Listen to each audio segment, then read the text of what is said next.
I have to come clean, everyone. I don't often feel like painting. I overthink it, I overcomplicate it, and I get scared. So what do? What do we do when we don't feel like making art, but we know we should? Greetings, my name is Zach, and I taught middle and high school art for over a decade. Sometimes we can overcomplicate starting our artwork. We can overthink it and psych ourselves out before we even begin. Today, we are going to go through some strategies to help us draw or paint when we don't quite feel like it. Real quick, when was the last time this happened to you? Throw your responses in the comments down below. We have 3 different angles to explore here, so please stay tuned for all 3. Let's dive in. First of all, easing the pain of entry seems a good place to start. If you feel like you want to, need to, or have to get in there and make a piece of art, but just can't muster up the whatever you need to actually make the piece, try making the process easier to engage in. Let's say it's a drawing you need to make for your art class, and you are struggling to start it even though it's due tomorrow. Just open up your sketchbook and put your pencil on the page. Literally. Make a couple marks and try to get your hand a little warmed up. Once you are already sitting, have your supplies ready to go, it might be easier to slide on over into working. Maybe start with some low-stress practice before engaging in your piece. If you have to make a landscape painting for a commission, try doing a couple small studies. Maybe not even of the subject you actually have to make for the client. This goes back to something you may have heard in some of my prior videos. Give yourself an easy win. Sometimes we need that dopamine hit of success to propel us into the next thing we have to do.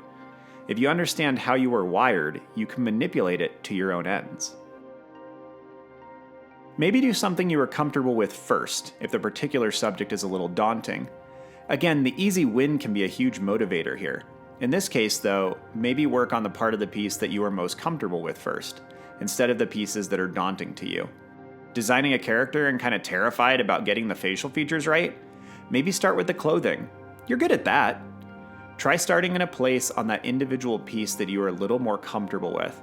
Once you are involved in the piece, it becomes difficult to detach, don't you think? Like Isaac Newton said, an object in motion tends to stay in motion. Once you get moving, you tend to keep moving. For some other tips, check out my video on overcoming the blank page. Those are some strategies if you are in the moment, in crisis, and just need to dive in.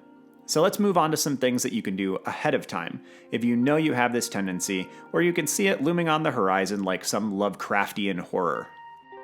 If you know it is often difficult for you to get started on a piece, try making sure you clean up when you finish a piece, so you don't have that as an excuse when you try to re-engage.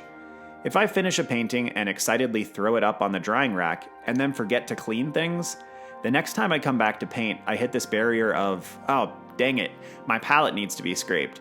Which of these brushes did I actually clean? That moment of hesitation is often all that stands between me and re-engaging with my work. Maybe this is you too, and we can both work on cleaning up a little bit to ease the entry into the next work. Another wise and fairly easy thing to do is to prep your materials ahead of time.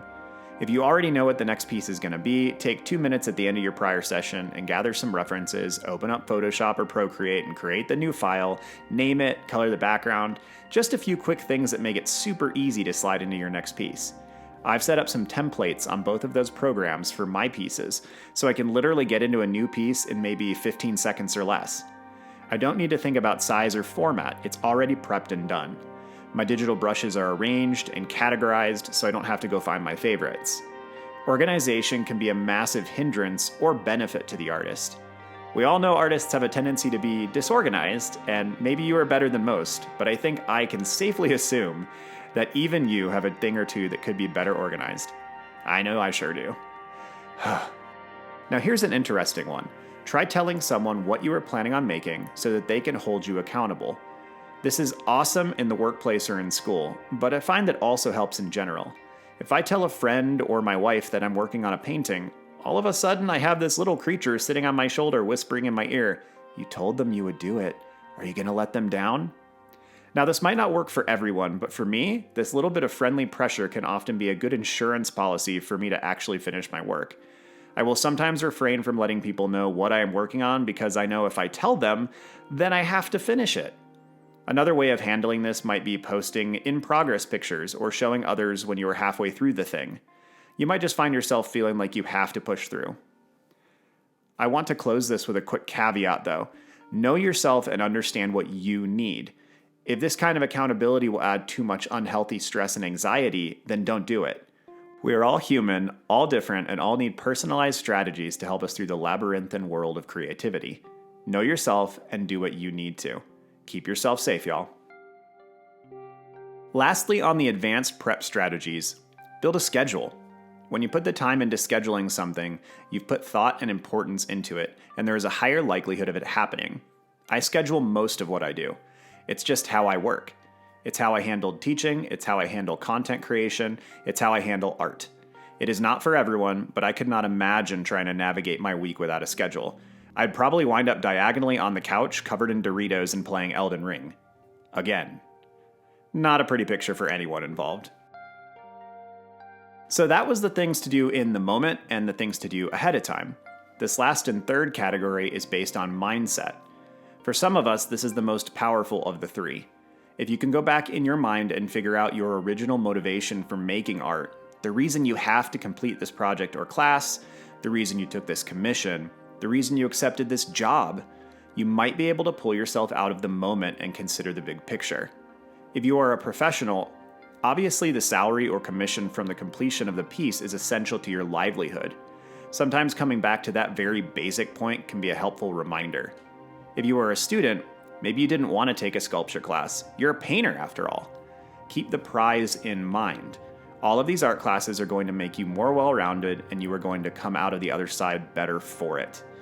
If you were a student studying on your own, keep your eye on the prize. You might be in a swamp right now, but keep trudging through it toward the beautiful plains ahead. Wherever you find yourself along the process of getting into that piece of art, I hope these strategies can help you to start building some scaffolding, some safety lines to pull you back in. It's a noble pursuit, and good on you for sticking with it. Have a good one, y'all. See you soon.